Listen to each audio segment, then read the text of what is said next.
going to be making, I'm going to show you how to make these flowers out of plain mixed media paper. It's white paper, and we're just going to color them and bend them to make interesting little elements on our page.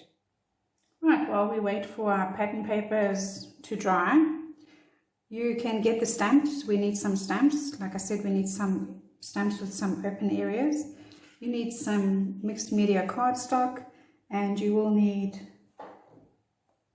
some sort of permanent ink. I'm using the archival distress range. I'm using black soot. So you're going to apply some ink to your stamp, and then your stamp to your paper. Apply a good pressure and lift. There we go. I'm only going to do one of each just to show you what I did. Okay, remember, it is always better to add ink to your stamp by using the pad to stamp, to tap it on like that, than to add ink this way. Okay, give good pressure.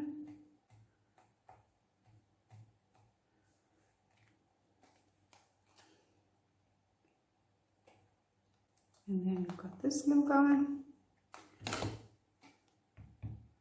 So if you remember the saying, ink to stamp, stamp to ink.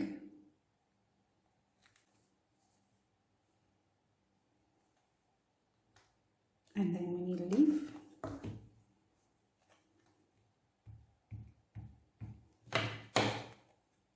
And I'll put them over here because it's going to be a different color. Oops. It didn't come out quite the way it should have. Let's try again.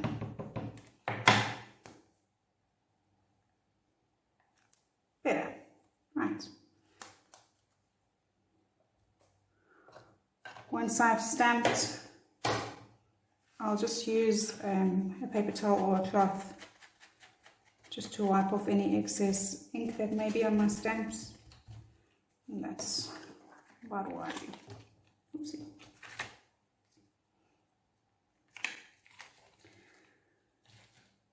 Right, so we've got our images stamped. I just, to be safe, I would, even though it is a permanent ink, the ink is wet. So you just want to run a heat tool of sorts over, or leave it to dry just a little bit to make sure that ink is nice and dry. Next up, you will need the transparency. Again, like I showed you with the backgrounds, we need that. I'm just going to use it to make myself an ink palette, and to make that you could see, I laminated a sheet. This is transparency. I've laminated it so that it's easier with a piece of white card stock in between, so that it's easier for you to see. So I'm going to use make me a paint palette. So I'm going to put down some of the lightest color, which is spun sugar. I'm using the oxide. My ink pads are a little bit dry. They need to be re-inked. Then Victorian Velvet is our medium color. I'm put on some distress ink first, and then I'm going to put down the oxide next to it. Also, it's the coordinating one, Victorian Velvet. Then aged mahogany, I'm going to put down the distress ink first, and next to it, the oxide, also aged mahogany. Remember, you don't have to do it this way. You can use whatever colors you have. I like the characteristics that the distress ink is translucent and that the oxide has an opacity to it. You will need your watercolor brushes. Okay, the fine tipped one, and then this one. I keep my water that I rinse my brushes separate to the water that I use for the watercoloring. Okay, so to begin with, we're going to add some water to our spun sugar. You will notice that I will only use a small area of the ink to begin with. And all we're going to do is just tap this lighter color all over the image that we've just stamped.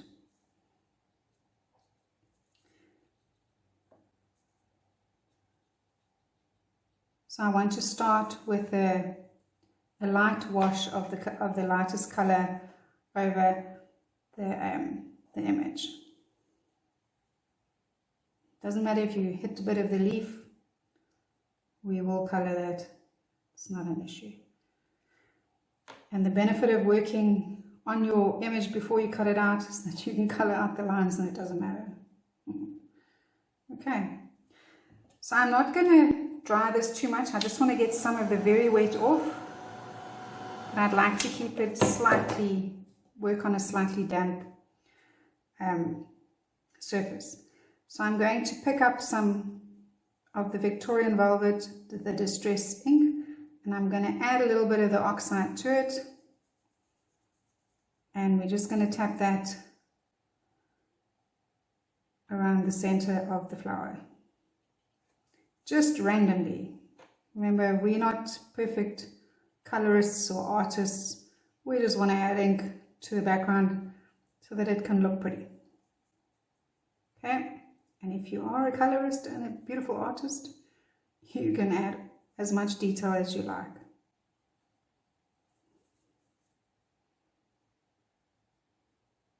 There we go.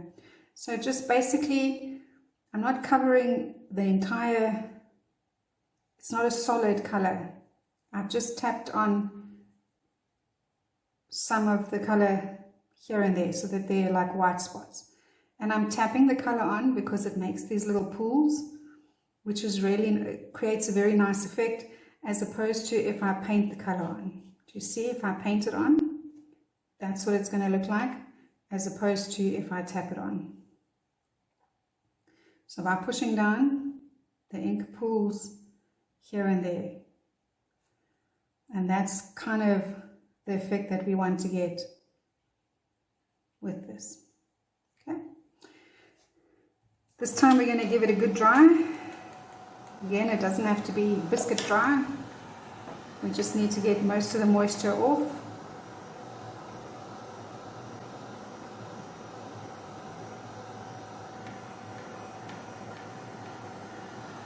It's good to dry both sides because you can see on the back.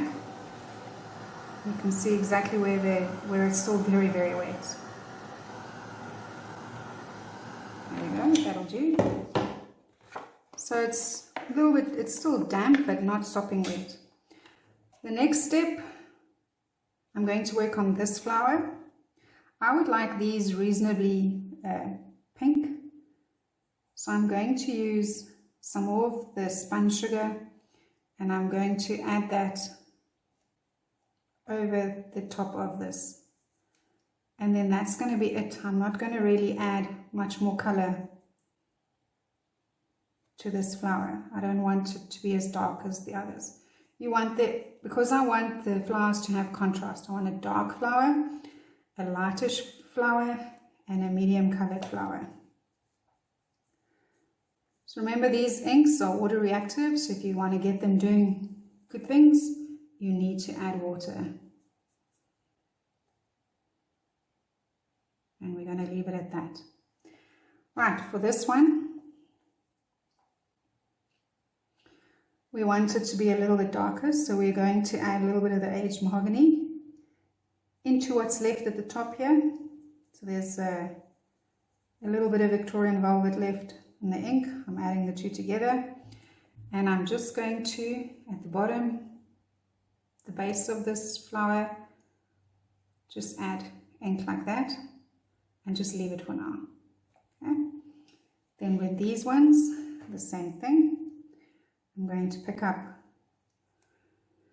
and I'm going to apply the ink, instead of at the base, to the tip of the petals, like that.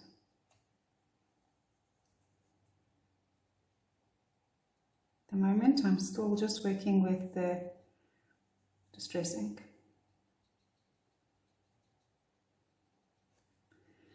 You can pick up some of the oxide, the aged mahogany oxide, and add that to my Distress ink. It's just going to give you a deeper color.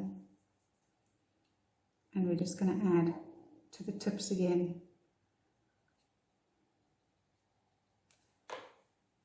You will feel when you tap it that your brush dries out, and you can just go back and add more water. Okay.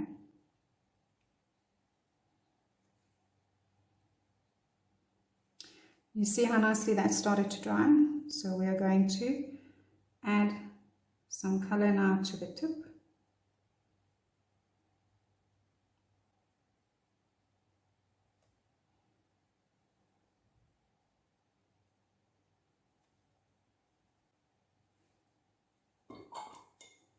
Okay, dry off my brush.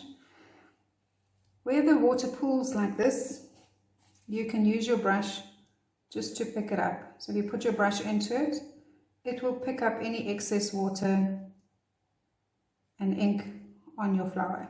So you don't have to dab it. With your paper towel, you can just use your brush to pick up. Because, let me show you.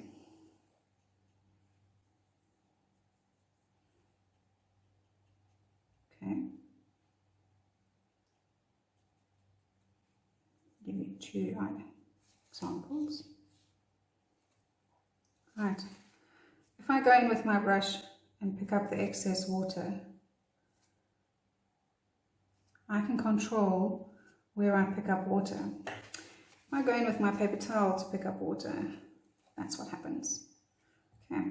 So the paper towel takes off quite a bit of your ink, whereas your brush will just lift off most of the water and leave quite a bit of pigment behind. But it depends. If this is the effect you're trying to get, then you can go in with your paper towel.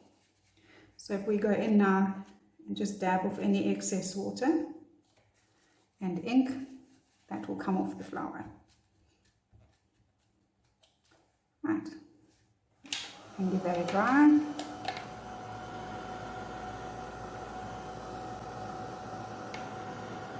Both sides.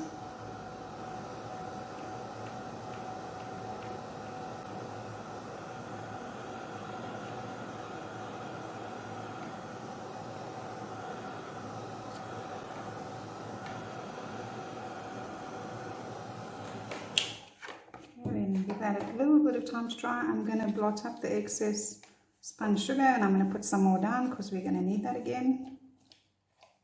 So your lightest color, you can squish that down again on the top.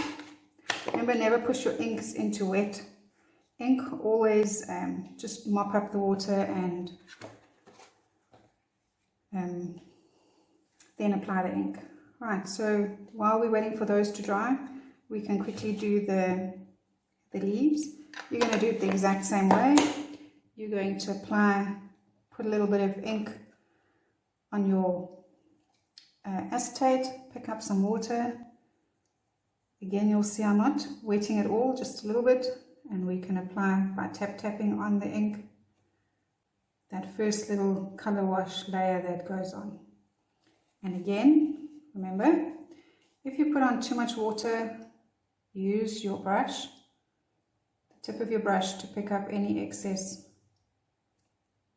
water. Okay, we give that a try. So you can see I always try and put on that first layer as a very light wash. Okay. Now I can take this and I can pick up more ink. So the pigment becomes a little bit more concentrated and it becomes a little bit darker. We can pick up a little bit of water. We want to work with a wet brush. And you can tap ink along the vein this way and then this way.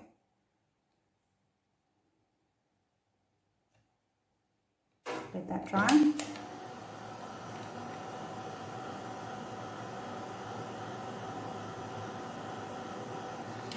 So it will have made these little pools of ink here and there. So we've got the light and the dark, and then you can add your last step. You can just add ink over the entire surface. And we will, because we've put on layers of ink, you're going to get that different intensity of lights and darks coming through. Right.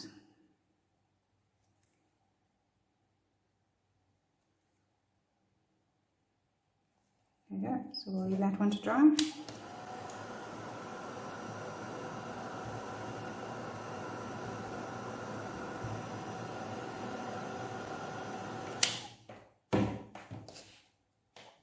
I'm going to leave my inks here for the moment. What we need to do now is we are going to fussy cut these flowers.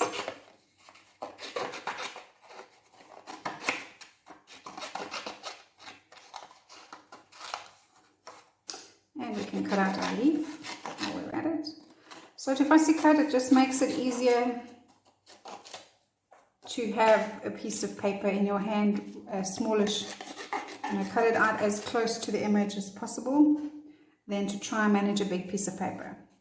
Right, the trick with fussy cutting is to try and get your scissors in to where you want it to be. Try and keep the paper to the back of the scissor, keep the scissors still, and turn your paper to fussy cut. So you will see as soon as I close my scissors and reach the tip, I open to put it back there, but my hand stays in one place, my right hand is staying in one place, and my left hand is moving the image, the piece of paper around to cut around the image. So I open, I take it to the back,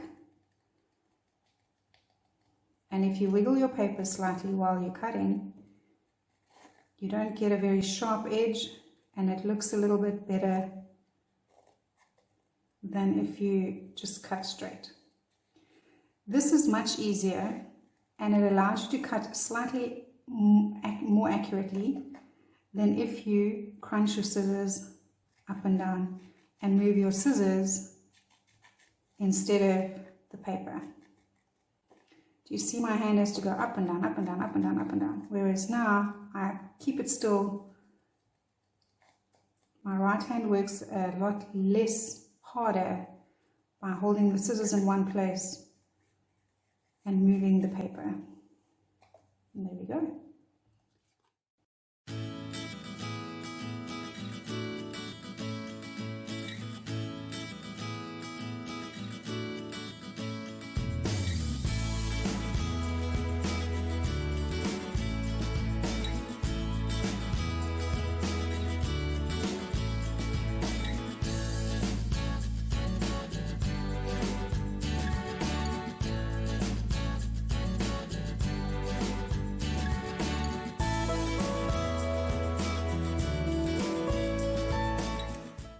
So once you've got them all cut out, we can add the next layer of ink. I would just, for safety's precaution, add another,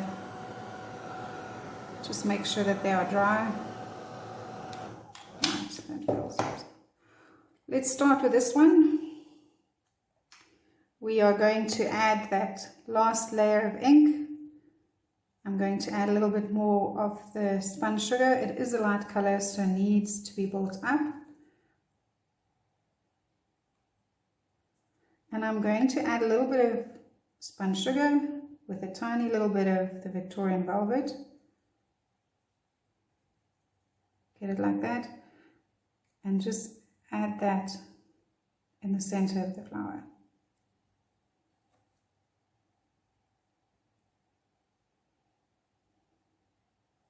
Add that spun sugar, pick up this little bit of leftover Victorian velvet and add that.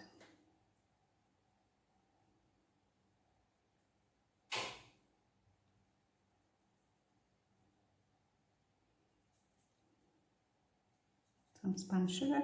So you've got to play with your colors and see what works for you. There is no definite step-by-step.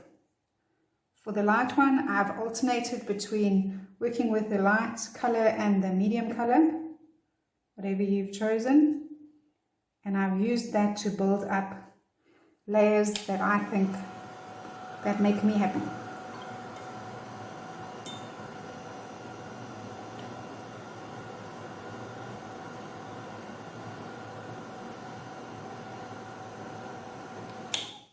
we'll put that aside. Right, for this one, same thing. I'd like to put that layer of sponge sugar and oxide just over the entire flower to give it like a chalky, almost misty kind of effect.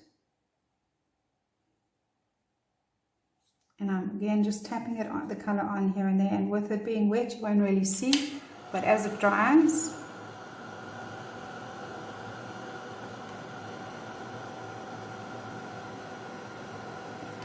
you'll start to see the buildup of the oxide, that whitish oxide that builds up on it. So really now it's just a matter of what you like, your taste. And just to keep adding, as long as you add color in layers and dry between your layers, you will get a good blend. Right, and then again, just a little bit here at the bottom. I just like to add a little bit of the dark at the bottom like that. And I'm going to leave that color to run. So I've got some ink on my foam blending tool, and I'm just going to add it. If you've got a finger dauber or something like that, that'll also work. So you just want to add ink to the edges of your flower to darken the edges.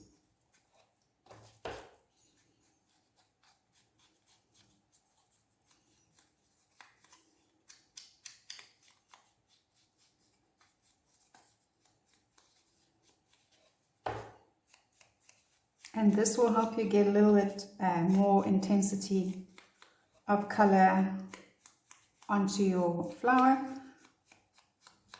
I'll just keep doing that. Okay, and then these needs to be just to dry it a little bit more.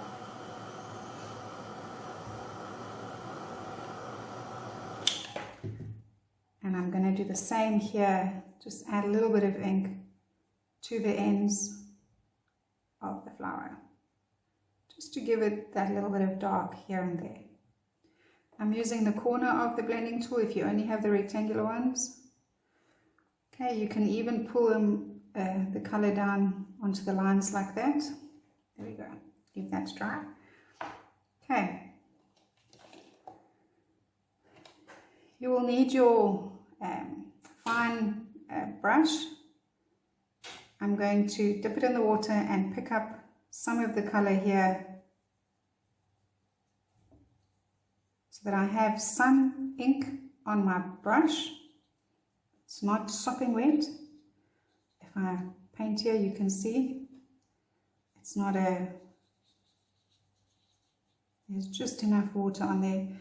And I'm going to pull color from the edge just to get it to blend a little bit more so that it's not so harsh. In these areas, I'm going to color it in. So if I put this one here, you can see what I mean.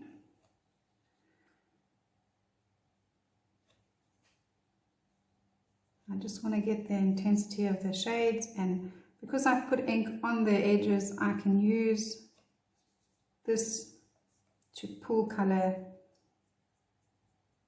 to blend it on the flower and pull it in deeper.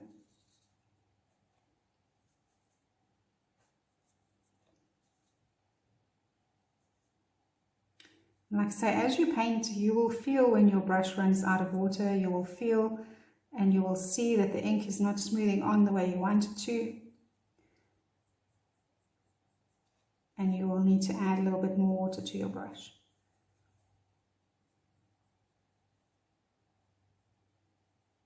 And there you go.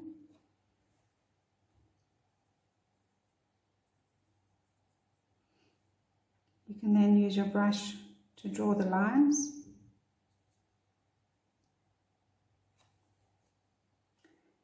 If I can't get the intensity 100% the way I want, dry off your brush so that it's damp. You don't want to add water to your ink pad. Then you can use your brush to pick up ink up with your ink pad, and you will see that it comes on a lot darker. But you need to make sure that your brush is not sopping wet. It's just damp enough to pick up some of the ink.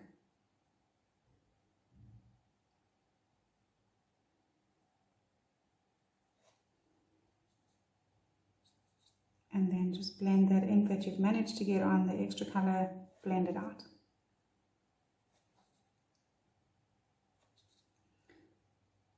I suggest you play around and see what works for you and what doesn't, what you like and what you don't like.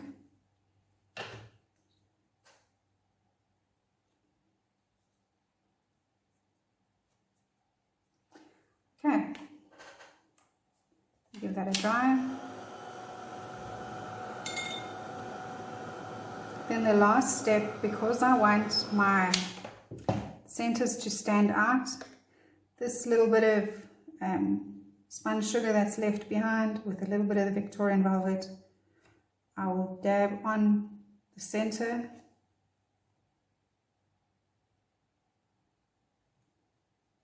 And because of the oxide in it, that will dry like a chalky effect. Where's the bit? You can already see that it's starting to dry.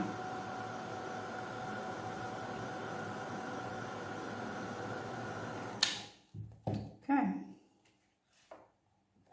So I'm going to leave that out the way. When this is 100% dry again, it's still a little bit wet in the middle, I will then go around the edges with the blending tool again to get it really dark again. Okay, so there's those. There's that one. So we still have the few leaves to paint, so we can just get a little bit of paint onto some acetate. You would need to use your fine tip brush, add some water, and then just hold the brush at an angle and add the green, paint this like that. Just go over where the leaves are.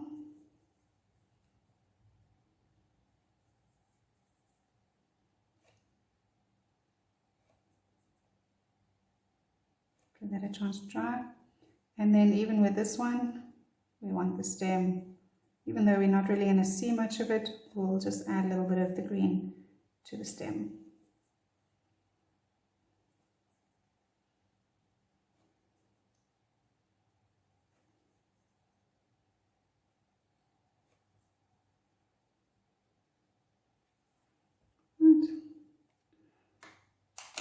And then again, directly from the ink pad, hold the pad at an angle and just pull it across the leaf. And that's going to give us a nice dark finish. And you can use your brush, damp brush, just to blend that in.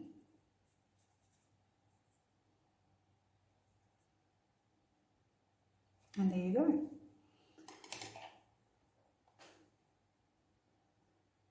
Those are your flowers, ready to be added to your layout. Your fussy cut flowers. You will need, let's see, 4 of these. So you need 4 of those. You need 4 of those.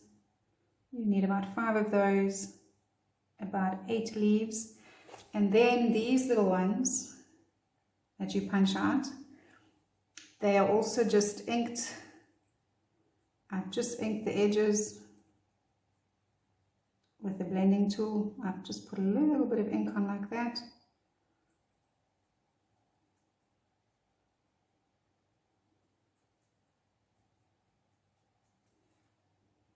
So you really just want to get some ink on the very tips. You don't want it to go right, you don't want a solid color.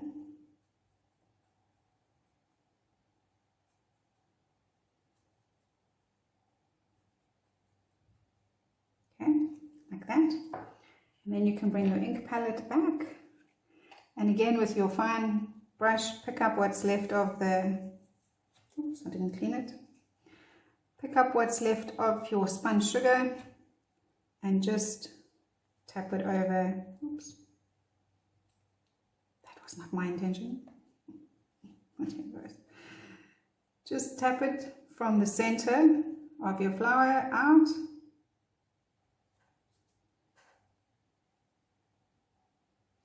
And you'll notice that the ink bleeds into the darker color and it really gives you a nice finish. Ink does the work for you when it comes to blending. And you can just leave those aside to dry. So they'll dry light in the middle and dark on the edges. That's those.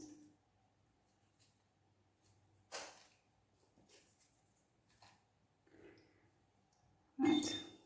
Then for these. Okay. All you need for this is your blending tool. Okay, I'm going to use, for this particular one, these I've all used aged mahogany, but I need another Victorian velvet. So again, my pad is bumped up against my, I'll take this out the way. I have it bumped up against my mat, and I'm pulling the ink. I load my sponge up. For these ones, you need to pull the leaf at the bottom back, and then you ink from the back of the flower. You add ink to the back and not to the front. You will see, I'll show you now when I'm finished. By pulling it from the back, it puts ink on there. It pulls enough ink through onto each layer of petals. I bend my stem back, put something to wet, it'll absorb the water, and then just 2 sprays, 1, 2, and leave them to dry by themselves. Don't speed up the process by with the heat gun, because the longer you leave this, the more time the ink has to wick to give you this kind of effect. Okay, so we need 1, 2, 3, 4 dark and 2 medium, right? So that is your flowers done and dusted. Let's put the page together.